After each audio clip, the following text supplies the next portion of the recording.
स्वागत है आप सबका इस शायरी के आयोजन में। स्वागत है आप सबका इस शायरी के आयोजन में, जिसमें हम अपने अपने मन के शायर को जगाएंगे, जिसमें हम अपने मन के शायर को जगाएंगे और कविताओं के प्रवचन से एक दूसरे को लुभाएंगे।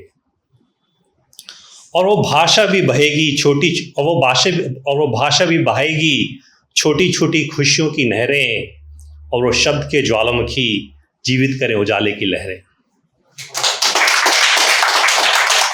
पर मैं अपने बारे में क्या कहूँ। जब मैंने पहली बारी कविता लिखनी करी शुरू, सोचा जल्दी से बन जाऊंगा मैं इसका गुरु। पर खाने पड़े मुझे श्रोताओं के बहुत सारे आलू टमाटर, क्योंकि झेलना पड़ा मुझे उन्हें बहुत समय तक मुझे बराबर। तो सोच रहा हूँ एक बार तो बाहर निकल जाऊं इस चक्रव्यूह से मैं, तो ठान लिया है कि नहीं हटूंगा इस मंच से मैं। और ले ली है मैंने अकबर की ढाल उन टमाटरों से बचने के लिए, और बिठा दिए हैं मैंने अपने कद्रदान श्रोताओं में ताली बजाने के लिए।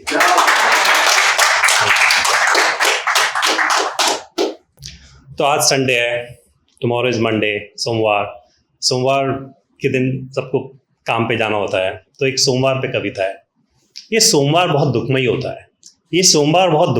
है। बार बार गलत दिन आ जाता है, दिन भर मजदूरी करवाता है और शाम तक थकवा देता है। एक बार सोचा छुट्टी ले लूं, बला कट जाएगी, पर तकदीर ने दिया ना साथ, पूरा हफ्ता लगा सोमवार। पर सोमवार से है मेरा जन्म जन्म का नाता, किसी से शिकायत भी नहीं कर सकता। मैं सोमवार के दिन ही पैदा हुआ था। आज भी सोमवार को रोया और तब भी रोया था। पर सोमवार में है कुछ खास बात, नए सिरे से हफ्ता चलाता है, पिछले काम इस हफ्ते करवाता है, वीकेंड की याद दिलाता है, और समय कितनी जल्दी बीतता है बतलाता है। Thank you. तो मैं एक्चुअली में 2 हफ्ते के लिए आया था। मैं कैलिफोर्निया में रहता हूँ। तो जब मैं पिछली बार आया था तो मेरे को यहाँ पे बहुत मच्छरों ने काटा। तो मैं सोचते हैं विदेशी कूने क्या है, तो मैंने कविता लिखी। इस कविता का नाम है इंडिया के मच्छर। Please don't mind. भाई यहाँ के मच्छरों ने मुझे बहुत सताया, खून पी पी के मुझे सारी रात जगाया। पिछली रात तो मुझे इतना गुस्सा आया, हे भगवान तूने इसे क्यों बनाया। हाथ में अखबार लेके मैंने ये घुमाया, तो मच्छर बोला लगता है विदेश से आए हो। क्योंकि यहाँ के लोग तो मेरे साथ जी लेते हैं। तो मैं बोला दुविधा में जिए क्यों, दिल के दर्द को सहे क्यों, तू चले जा मुश्किलों का सामना क्यों करूं मैं, जब जिंदगी सीधे रास्ते चले तो ठोकरों से क्यों भिड़ूं मैं।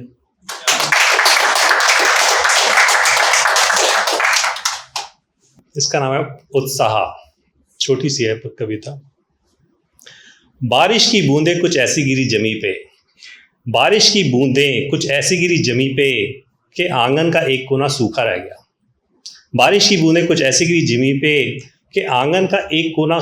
गया। और वहां का पौधा मुंह ताकता रह गया। पर उस बेचारे पौधे का क्या दोष, जिंदगी में बार बार करना पड़ता है संतोष। हवा के मुख मुड़ने का इंतजार रहता है, वो ताजगी महसूस करने का एहसास रहता है। बारिश के बाद सूरज की पहली किरण की चाहत में, वो टहनी पे नई पत्तियों की आस में, जिंदगी को नए सिरे से जीने का उत्साह रहता है।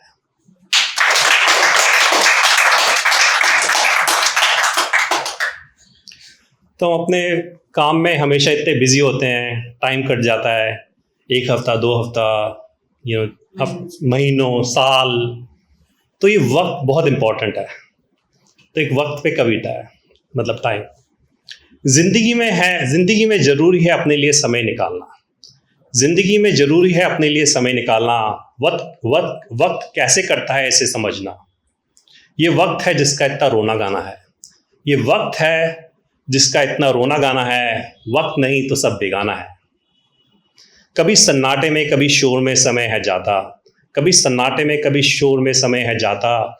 कभी शीशे में छवि भी लगती है बदली हुई। कुछ देर में समझ आता है ये मैं ही हूँ। काफ़ी समय से देखा नहीं परखा नहीं अपने आप को। काफ़ी समय से देखा नहीं परखा नहीं अपने आप को। साल निकल गए, ऋतु चली गई आकर, पिछवाड़े बाग का भी पेड़ बड़ा हो गया और उसके जीवन में भी मीठा आम आ गया। अब समय से बैठने का मन करता है। अब समय से बैठने का मन करता है। जिंदगी बीत ना जाए ये डर लगता है। और वक्त का है अंदाज अनोखा। और वक्त का है अंदाज अनोखा। हर मिनट घड़ी दिखलाता है, क्षण क्षण की कीमत बतलाता है। हर मिनट घड़ी दिखलाता है, क्षण क्षण की कीमत बतलाता है। सांस सांस में है वक्त ये जतलाता है और समझाता है ये वक्त तुम्हारा ही है।